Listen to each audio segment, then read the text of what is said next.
The start of NFL training camps is roughly 2 weeks away, and that means one thing for fantasy football fans: it is almost draft season. So I want to start this whole draft shenanigans off by looking at the top options if you to get the number one pick. If you are that lucky person to get that number one pick, you might think that it's an easy decision, but it is not. It can set up your whole season. You don't pick again for, depending on if you're in a 10 team, 12 team, 8 team, 14 team, 16 team league. You don't pick for a while, so you got to make this pick count. So without further ado, let's get right into it with the top player from last year, Ja'Marr Chase, wide receiver for the Bengals. He had a fantastic season last year for the Bengals, winning the wide receiver triple crown, which means he led the league in catches with 127, receiving yards with 1708, and receiving touchdowns with 17. Now, that is a fantastic year for anyone, but it is really great to see that he's getting that volume, and it's a good sign that his targets have increased every year he's been in the league. So in all 4 seasons, he's gone up. He started his rookie year with 128. He then progressed to 134, 145, and then last season, 175. Now, another thing to note is his catches have also increased every season he's been in the league, starting off his rookie year with 81, then 87, 100, and then 127. In all 4 seasons, he's also crossed 1,000 yards, so that's an easy take it to the bank. He's been largely healthy, and in 62 career games, he has 46 touchdowns. So he is one of the top receiving touchdown scorers that you could acquire with this top pick. And there's a lot to be said about that. I mean, consistent improvement, top tier production last season, the best wide receiver point blank, no real questions about it. There's not much you can say negatively about this pick. The only things I can really look at and see are, if the Bengals win some more games, there might not be as much opportunities for them to need to pass it. They did have to throw the ball a lot last year. You also have the presence of T. Higgins if he doesn't miss time with injury. How much does Chase get target wise? Does he get 175 targets if Higgins is completely healthy? And do teams start to just take away Chase by doubling him, tripling him, rolling safety coverage, and let Higgins beat them? That's also a possibility. But at the end of the day, I think Ja'Marr Chase is just an absolute beast. He's got top end speed. He's taller for a receiver. I believe he's 6'2". And Joe Burrow, his college teammate at LSU, is going to feed him the ball. So I do not think you can go wrong if you take Ja'Marr Chase with your top pick. The next option you could go with is running back for the Philadelphia Eagles, Saquon Barkley. Now, he is coming off of a fantastic rushing season last year as he crossed 2,000 rushing yards in only 16 games, choosing not to play the last game of the season. Now, he also had 2,283 yards combined as he tacked on an extra 270-ish receiving yards. He did average 5.8 yards per carry with 15 combined touchdowns, 13 being rushed, 2 being receiving. And in the positive side of things, he had 33 catches last year, which is his lowest total since 2020. So they didn't exactly take advantage of his receiving ability, like his time with the Giants would show that he would be able to do. Now, some of the negatives that might come with this pick, as opposed to some of the other options, is he does have a lengthy injury history.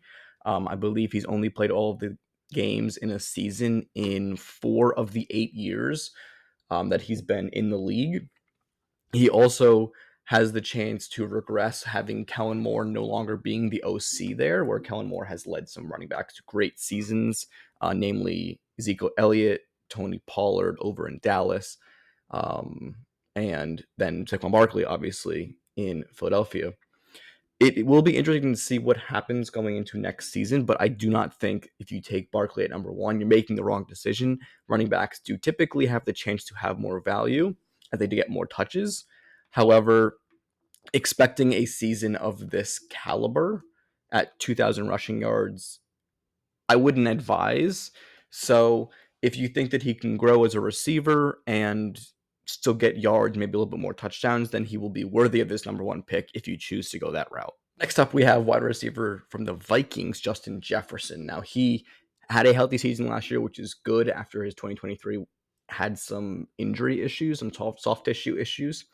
And in 3 of the 5 seasons in his career, he has over 100 catches. He has over 14 yards per catch in every season of his career, which is really good. In all 5 seasons, he also hit 1,000 yards, and only 2023, when he played 10 games because of those injuries that I mentioned earlier, did he have under 1,400 yards. So pretty easy to pencil in 100 catches and 1,400 yards for him. He has received over 150 targets in 3 of his 5 seasons as well. 100 targets in 2023, despite only playing in 10 games, which 10 targets a game, that's a good season. He also has 40 touchdowns in 77 career games, so not exactly the pace that Chase has in his career, but still a good touchdown scorer. Justin Jefferson, despite the presence of Jordan Addison and TJ Hawkinson, is typically a favorite for Minnesota quarterbacks. Now, with JJ McCarthy coming in after missing all of last season with an injury, Sam Darnold signing with Seattle, there are some questions at quarterback there. We'll see how that all goes, but I think at the end of the day, JJ McCarthy can just throw it up Justin Jefferson and expect that it is caught, and a lot of yards are gained, and he's reliable. I also don't think that similar to Chase, it's a bad thing that Addison and Hawkinson are there. They get to draw some of the defensive coverage away from Jefferson. So I don't think he'll get as many double teams as someone who is the only option typically would. He'll still see some from some guys, but still, if he's healthy, he is an awesome option and probably the safest pick here at number one. The last definite option that I want to look at here is running back for the Atlanta Falcons, Bijan Robinson. Now he saw increases in yards per attempt, touchdowns last season. He also increased his catches despite a decrease in targets. He has 23 combined touchdowns in 34 career games. And last season, him and Tyler Algier, who is a very good backup behind Robinson, combined for 441 carries at 304 for Robinson and 137 for Algier, and 74 catches, 61 for Robinson and 13 for Algier. So if you do have the fear that Algier is going to be stealing some of those touchdowns, some of those catches, you can just look at last season and see that they both got fed, and Robinson got the majority share of that. And for that reason, his stats, they all improved. I mean, he was, I believe, top 10 in yards per attempt. He had over 1,400 yards rushing last season. And his increase in catches with a decrease in targets is a great sign. You want to see him catching as many balls as possible. You would like to see him get more targets, but he got, I believe it was close to 80 or above 80 extra carries. So he got to touch the ball a lot more. He got a lot more opportunities than he had the previous season when he was a rookie. So I think expecting another jump this season in year 3, another year with this offensive system, is a good thing. And then with Michael Penix having some more experience and getting more experience throughout the year, that'll also help him to be able to be the safety valve and the check down guy for Penix, and also take the pressure off of him with the running game in general. And then also, I still think there is some touchdowns to be gained here with Robinson that you might not see in some of the other players where they already hit a pretty high ceiling of touchdowns last season or in seasons past.